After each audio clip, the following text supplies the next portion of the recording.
كيف حالكم أستاذة؟ أهلا بك عزيزي، من أي بلاد أنت؟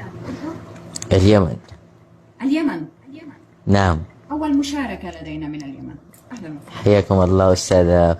طبعا أولا أنا معجب بمحتواك الجميل والنادر رغم الهراء الموجود في هذا العالم الأزرق، وأحييك على هذا المجهود. شكرا شكرا أستاذي.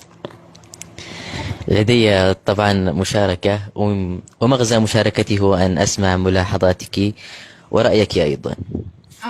نص من كتابتك. نعم. طيب، أتمنى أن لا يكون النص طويلا.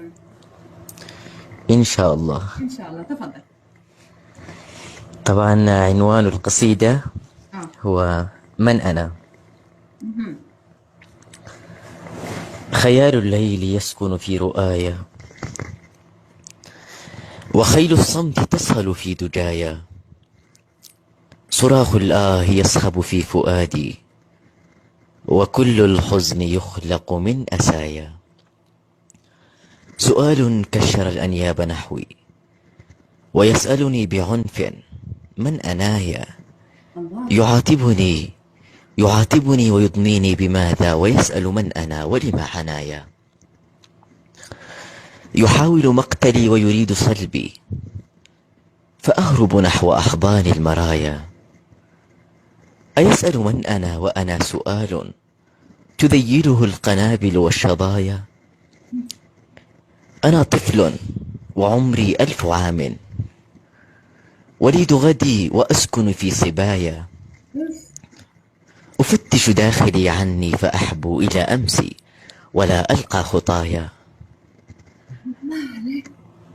أنا جفن ضناه الدمع نعيا، أنا الطوفان يعبر في حشايا، أنا الموؤود في رمس الأماني، أنا حلم تغازله المنايا.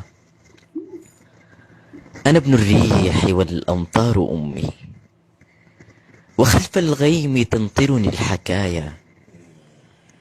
أنا وطن تؤرقه دموع، جفاف الأرض يسقى من بكايا.